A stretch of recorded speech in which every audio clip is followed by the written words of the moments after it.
Good evening, I'm Andrew Johnson. When we first introduced you to her, she was helping tuberculosis patients in earthquake-ravaged Haiti. The pediatric nurse has since returned to BC from her Haiti mission. 80's reporter Stephen Andrews showed you last month. Tonight, Rose Patterson is championing another cause. She's joined an international fight to free a fellow aid worker who's been imprisoned in Haiti and accused of kidnapping. An afternoon spent decorating the Christmas tree is a simple pleasure Rose Patterson appreciates very much after spending 2 months volunteering in Haiti. It's like nothing you could even prepare yourself for. The country's completely broken. The pediatric nurse from Vancouver Children's Hospital was profiled by 80's reporter Stephen Andrews during his travels in Haiti in November with Langford firefighters helping orphans. Patterson worked with tuberculosis patients in Port-au-Prince. That's where she met Paul Wagner, an American aid worker known as Little Paul, who helped track down much-needed medical supplies. He's little but has a huge heart that we would call them and say, you know, we need this right away.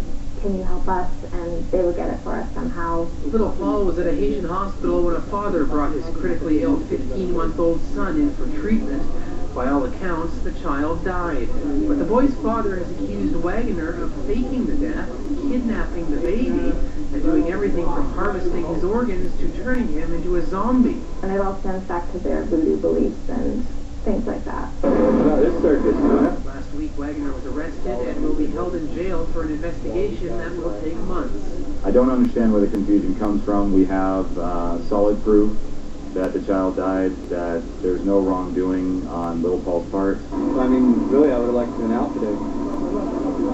I would have liked to have not been in this situation. Rose worries Wagner will die in the Haitian prison where conditions are deplorable. Our best hope right now is for international pressure on the Haitian government. The government and its people rely on foreign aid workers like Paul and Rose. I'd love to go again, although these recent events have kind of made me think twice a little bit about safety. If this is going to discourage people from going, then it'll have a huge impact on the humanitarian effort as a whole in that country. Despite everything, it's a country that remains dear to her heart. That's the value of these experiences, is to see what other people don't have and to see what we do have and be grateful for it. Friends and family waiting to meet that new bundle of joy at Victoria General Hospital this weekend may have to wait a while. An outbreak of Strep A has been declared in Vic General's maternity ward, and another mother has become sick. 3 moms have now become mildly ill, and hospital staff started infection prevention and control measures on Friday. New moms are particularly vulnerable to the infection, so during labor and delivery, a maximum of 2 people, both of whom must be healthy, will be allowed to support the mother. Children under 16 and visitors who are sick with sore throat, cough, fever, or flu symptoms are not allowed to visit.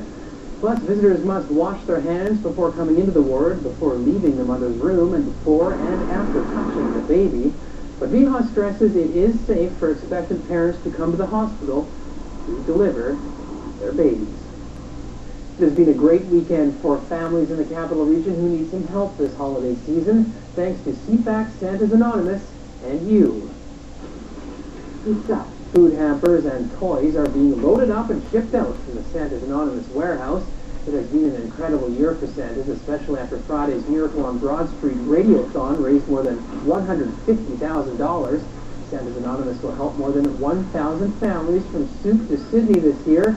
And it's not too late to sign up if your family is coming up a bit short. We still have hampers that we set aside those last few days where people didn't realize that they could apply and are feeling, really stressed right now because it is getting closer. We'll make sure that we take care of them. The rest of the food, as mentioned before, will probably be given to Salvation Army and St. Vincent de Paul.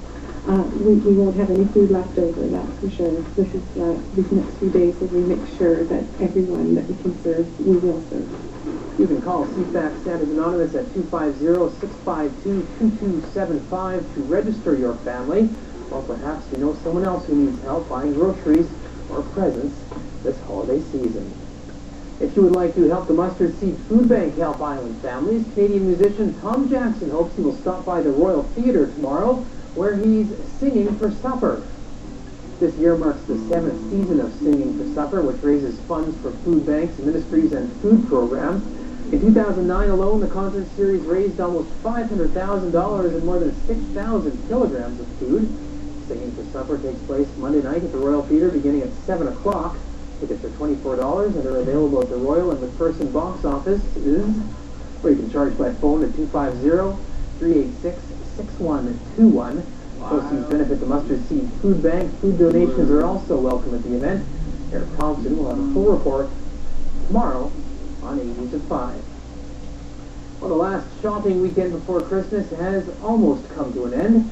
If you haven't started your holiday buying, you're likely feeling the pressure. And police warn the stress and the distraction of the season can make shoppers vulnerable to debit card fraud. Astrid Brownschmidt has more. You may be busy shopping for gifts, but scammers are shopping for your PIN number and debit card details. At Christmas, it's easy to get wrapped up in retail buzz, so much so that you may not notice the little things, like a debit card skimming device. But the Better Business Bureau says there are more and more of them out there, ready to transfer your personal banking information to identity thieves. To prevent Christmas from being canceled, Saanich police say consumers need to be diligent. Some of the things we suggest, obviously, protect your PIN. Don't write it down in any form and put it in your wallet. We still see occasionally some people do that. Not recommended. Also protect your PIN. When you are punching it in, make sure no one's looking over your shoulder, and just cover it with your hand so that people can't see what you're doing. Good advice. The Interac Association says more than $142 million was lost to debit card fraud last year between point-of-sale terminals and ATMs. But how many people really watch how they punch in their PIN? Not too much, no. I've never really been worried about it. I don't worry about it. I guess I'd be safe, so I'm cautious already. He won't use a bank machine. No. If you're shopping in Saanich, look for the PIN Watch sticker, a good indication that the merchant's terminal hasn't been tampered with. It's an indelible sticker that is very difficult to remove, and it is a telltale sign if the machine itself has been opened. In the last days of 2010, the BBB says scammers will try to push their annual take as high as they can. If you notice any suspicious activity on your bank statement, the Better Business Bureau says you should report it immediately to your bank. In Victoria, Astrid Brownschmidt, A News. To your health now. If you're a hockey fan, you may have noticed more and more players suffering concussions these days and facing the serious consequences that can last for months or even years. The risk is also there for young people competing in high school sports. Doctors at Mayo Clinic say that pulling kids off the field until they've completely recovered is key to keeping them healthy. But some players who have suffered concussions choose not to get back into the game at all. I got blindsided and blacked out.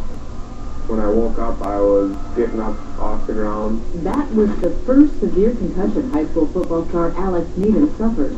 Blacked out for a second, and when I got back up, I was confused, but didn't really say anything. Have you had any dizziness today? Today, Alex is getting screened by Mayo Clinic sports medicine specialist Chad Eichhoff to find out if his symptoms, dizziness, nausea, confusion, headache, difficulty remembering things, are gone, to see if he's healthy enough to get back to sports.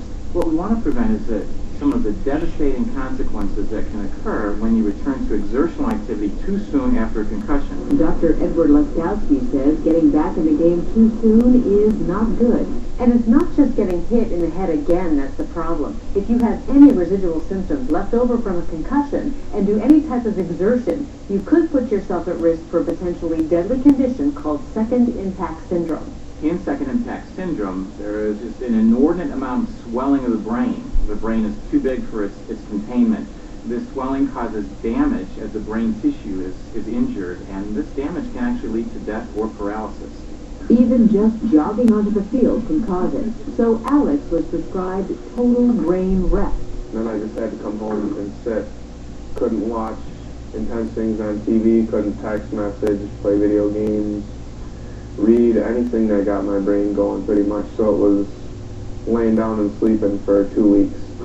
Now that he's recovered, Alex, who was captain of the football team, spends his free time learning to be a mechanic instead of on the gridiron. His concussions make him susceptible to more concussions and possibly permanent damage. Because of that and the fact that he now suffers frequent headaches, Alex stopped playing the game he loved. I mean, life still goes on after high school football. For Medical Edge, I'm Vivian Williams. Turning to weather now on a day much of the island saw a bit of sunshine, brightened up the weekend a bit, and now we will be watching for snowflakes.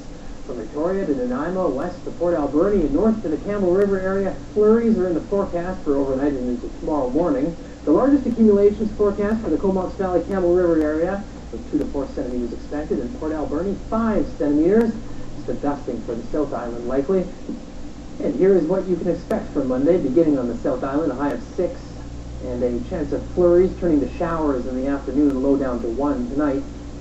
For the Cowichan Valley, a high of 5 with showers and flurries, mixed showers, of course, later in the day. Nanaimo 5 with a 60% chance of flurries overnight, then 2 to 4 centimeters falling.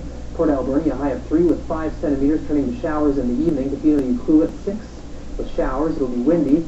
The Comox Valley and Campbell River, Sayward areas, 2 to 4 centimeters of snow tomorrow, then showers by late afternoon. It'll warm up. And for the North Island, Port McNeil, Port Hardy, and Port Alice, I can't forget Zabalas, a high of 3 with a mix of sun and cloud and a 40% chance of showers. There's the next 7 days for Greater Victoria. It's going to be a wet Christmas. Still ahead tonight, sad news. A Canadian soldier has been killed in Afghanistan. And heavy snowfall in Europe is testing the Christmas cheer of anyone trying to catch a flight. We'll come back. You all worked very hard this year, and you'll find a little bonus in there. Green fees for Vegas Course. 30% off with your MasterCard.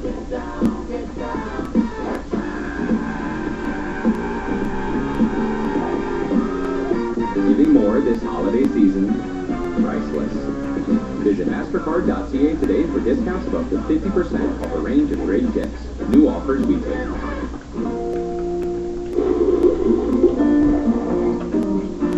It's pretty cold out there.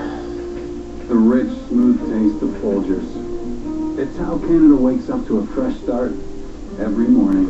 Hey, Alex! Alex, come on out, practice.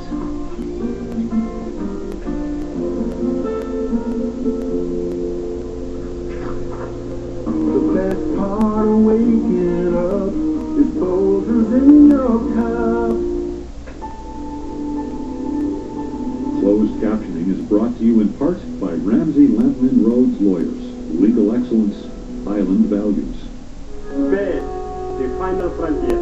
I got them. You can choose your space with a soda. Don't cling on to that old mattress. Dual Comfort Serta mattresses let you have softer firm on the same mattress. Boldly dream like you never dreamed before. Beam on board to the side that's right for you. And the dogs set your savings for stunning. Captain, you won't be in a cold? Make it soft. Logical choice. Live long and free.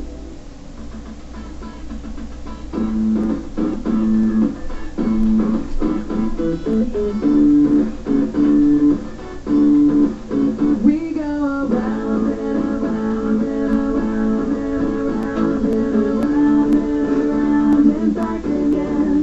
We go around and around and around and around and around and around and back again. Get out there and see what's happening all over Vancouver Island with Myra and Jordan. The Canucks alumni are coming to Nanaimo on February 5th. It's Hockey for Life, supporting the Nanaimo and District Hospital Foundation and BC Children's Hospital. Get your tickets at Sport Check in Woodgrove Center. On January 1st, the Nanaimo Clippers play an exhibition game against the Malmo Redhawks from Sweden. Go to NanaimoClippers.com for ticket information. For all your local sports highlights, watch A News at 5 and 11.